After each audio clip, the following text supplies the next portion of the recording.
దిగ్గజ పారిశ్రామికవేత్త రతన్ టాటాజీ గత ఏడాది అక్టోబర్ 9న కన్నుమూసిన సంగతి అందరికీ తెలిసిందే. యావత్ భారతదేశం ఇతనికి వీడ్కోలు పలికింది. అయితే తన వీలునామాలో ఏం రాశారు అనేది సర్వత్రా ఆసక్తి నెలకొంది.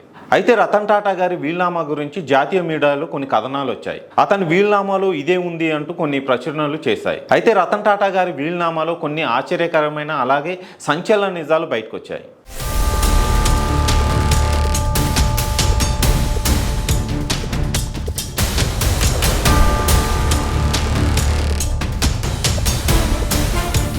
దిగ్గజ పారిశ్రామికవేత్త రతన్ టాటా గతేడాది అక్టోబర్ 9న కన్నుమూశారు. ఆయన తన వీలునామాలో ఏం రాశారన్న దానిపై సర్వత్రా ఆసక్తి నెలకొంది. తాజాగా రతన్ టాటా వీలునామాలోని వివరాలు ఇవేనంటూ జాతీయ మీడియాలో కథనాలు వచ్చాయి. ఆయా కథనాల ప్రకారం తన ఆస్తుల్లో సింహభాగం సేవా కార్యక్రమాలకే వెచ్చించాలని ఆయన నిర్ణయించారు.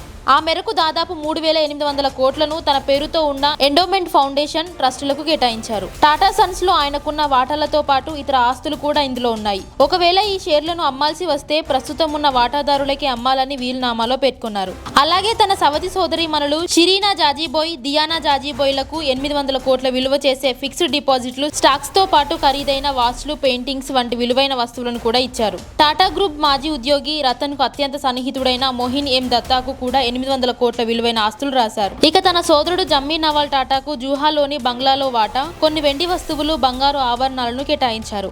అలీబాగ్ లోని బంగ్లా, 3 పిస్టోళ్లను తన ప్రియమిత్రుడు మెహిల్ మిశ్రా పేరు మీద రాసినట్లు తెలుస్తుంది. వీధి కుక్కల సంరక్షణ కోసం ఆసుపత్రులను నిర్మించిన రతన్ టాటా వాటి సంరక్షణ కోసం 12 లక్షల ఫండ్ను ఏర్పాటు చేశారు. ప్రతి 3 నెలలకు ఒకసారి 30,000 చొప్పున వాటి సంరక్షణ కోసం ఖర్చు చేసేలా నిధులు కేటాయించారు. తన జీవిత చరామంకంలో తనకు సహాయంగా ఉన్న శాంతను నాయుడుకి ఇచ్చిన విద్యా రుణాన్ని మాఫీ చేశారు. తన పొరిగింట్లో ఉండే జేక్ మాలిటే అనే వ్యక్తికి ఇచ్చిన 23 లక్షల అప్పును కూడా రద్దు చేశారు. విదేశాల్లో రతన్ టాటాకు 40 కోట్ల విలువైన ఆస్తులు ఉన్నాయి. సీషెల్స్ లో భూములు, మెర్గన్ స్టాన్లీ, వేల్స్ ఫార్గో వంటి ఆర్థిక సంస్థల్లో బ్యాంకు ఖాతాలు, ఆల్కోవా కార్పొరేషన్, హౌమెట్ ఎయిర్పోసేస్ వంటి కంపెనీల్లో షేర్లు ఉన్నాయి. ఆయన వద్ద ప్రముఖ బ్రాండ్లకు చెందిన 65 ఖరీదైన చేతి గడియారాలు కూడా ఉన్నాయి. ఈ వీలునామాను 2022 ఫిబ్రవరి 23న రాసినట్లు సమాచారం. దీనిని పరిశీలించి ఆస్తుల కేటాయింపులు చేయాలని ఇప్పటికే బాంబే హైకోర్టు పిటిషన్ దాఖలైంది. ఆ ప్రక్రియ పూర్తయ్యేసరికి మరో 6 నెలల సమయం పట్టే అవకాశం ఉన్నట్లు తెలుస్తోంది.